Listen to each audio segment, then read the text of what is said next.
Well, good morning and welcome back to the final fabulous segment here on CityLine. As we saw before we ended our last segment, Miss Becca Schrack was hanging out over at the CityLine Cafe, and now we have graciously do-si-doed her to the comfy couch. So please join me in formally welcoming Becca Schrack. You are the Child and Youth Centered Community Manager for our beloved Green Trike here in Tacoma, and also JBLM out there on our base. And you're here to talk about child and youth centered communities.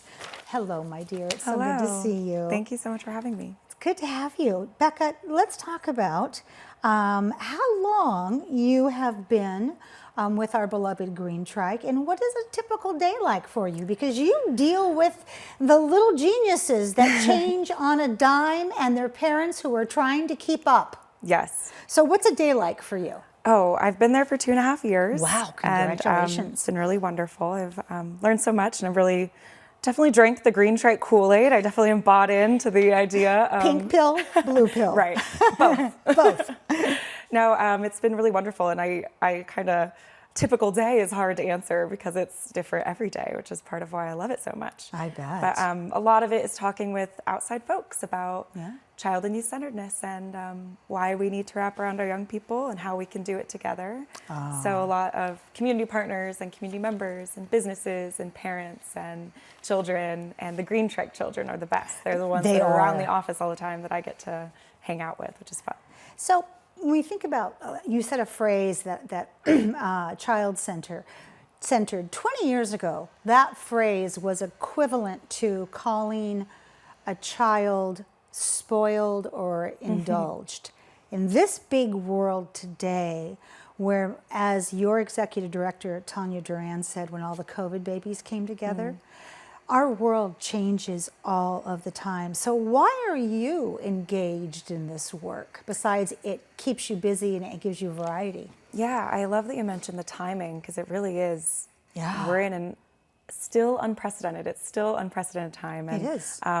The environment and the reality that our young people are coming up in is a little scary and a little bit unpredictable. And I think that giving our children and youth the most safety and love and support and ability to explore and make mistakes and agency is... There you go. Yeah, it benefits all of us. So I think that I would have benefited from having that in my community growing up, having this connection to my community. So I know I would have, absolutely. Yeah. My gosh, if there had been a place like Green Trike when I was growing up, although I spent lots of time outside making it my own Green Trike, but boy, it would have been wonderful. So when you think about community members like parents, co-parents, when we think about authority figures or caregivers that are in children's lives right now. You know, I mean, families came together during COVID when suddenly parents found their children were home from school, or because it was so contagious, we all sheltered in place. What have we learned from that, and what do we tell parents when we want to engage them and help them understand how important it is to be child-centered? Yeah, that's a really wonderful question. I think what we learned from COVID is that we crave these spaces in our community where we feel like it's for us and it's ours and we're welcome there and we feel comfortable and safe and supported. And the Children's Museums are just one of a million examples of how we're doing that already in Pierce County and in Tacoma. But I think that there's really still, which is where the child-centeredness comes in, there's room for us to grow and think about the places that aren't necessarily a children's museum or aren't necessarily somewhere that is for children and youth. How can you still extend that invitation to families and let them know that we're thinking about you, we've considered you, and we'd like you to be here with us. Especially since, you know, we're all coming out from the cloche of COVID, and we're coming out going, will it ever be normal again?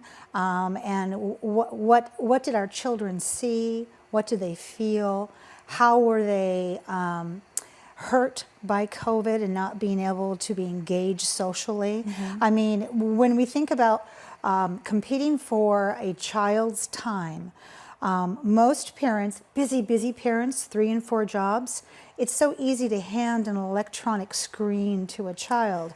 And yet we know based upon the news yesterday that screens for children are dangerous. They are not safe, the images they see. So how do you compete with that? How do you say, bring this child to us and they get to splash around in the water, as opposed to put your child on the couch and let them watch a program while I sleep because I haven't slept in days? Yeah, I think that the most important time is that first time. Like the first Yes. time a family comes into the museum and they have this wonderful experience where they bond, they learn together, or the caregiver gets to sit back and maybe let their child explore and just be there with them. And so I think that with child and youth centeredness, how do we create more of those experiences? How do we make it so that when you go into your bank with your child, they see art on the wall and they want to participate and they feel like excited to come back to the bank? How do we make it so that there's more in-person experiences where children and youth feel welcome and excited to connect, to chat, to learn, to grow in real life? Yes. Well, and there's so much within the facility. The water that you play with in Green Trike helps you overcome your fear of water in the bathtub, the big ocean, and those ultimate swimming lessons that every child has to have. So it does happen in small pieces, doesn't it, wherever you can get it. How do we measure success in this program, and how do we make Pierce County the best place to grow up? Yeah, I think that's kind of the meat of it, the big question.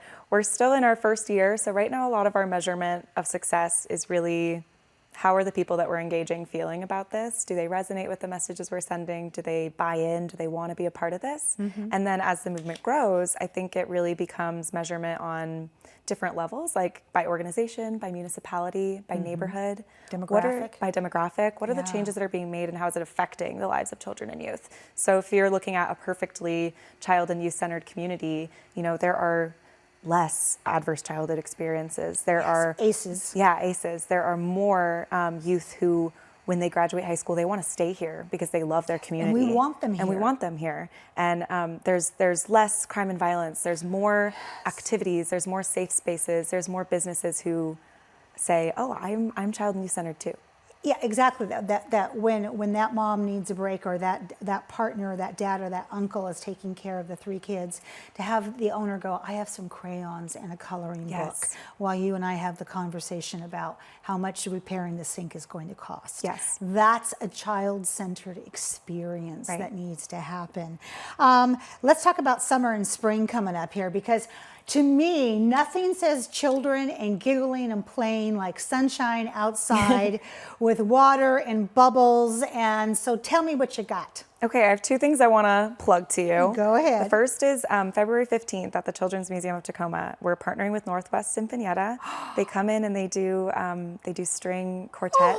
And the children, I've been there. I may have cried once or twice. I would be. I'm already there crying. It's really lovely. The children just engage with the music in a really authentic way. And it's funded in part by Tacoma Creates, so that's a big thank you. Yeah. And then the second thing is our annual symposium, Green Trike's annual symposium. Huge. April 26th at McGavick Conference Center. We are very excited. It's a half-day conference to think about what we've been talking about. How do we make Pierce County the best place to grow up? How do we become more child and youth centered? We have our keynote speaker lined up, Dr. Calvin Mackey. He is the founder of STEM NOLA. It is a nonprofit based out of New Orleans that engages underserved students in learning about opportunities in STEM. There we go. And then we'll be having a youth panel from youth across Pierce County so that we can hear directly from them what their priorities are for our communities and local leaders. So we're very excited. I love that. And yeah, registration will open on March 1st. And so who should attend the symposium? Oh, anyone who during this conversation has had An aha. an aha, yes. We are educators, city officials, moms and dads and parents and community members who are just excited about this and believe in it. We business owners, everybody who believes in this work. Young, vibrant women who dedicate their lives to children. Miss Becca, you are all of that in a bag of chips. You're brilliant. I love having you on the comfy couch. Please come back soon and bring some bubbles. I would love to. Okay, I'll bring a good. machine. Oh, there we go. It's a date. Okay, Perfect. good. We'll get the tarps out. That wraps up another great segment of CityLine. It is always, and I mean from head to toe, always a pleasure to be in your home. We've given you a lot of great things to think about in this last hour, so please go out there and be a part of the tapestry. But above all, pay it forward. And when you come back, as always, we will be waiting for you right here at CityLine. Take care.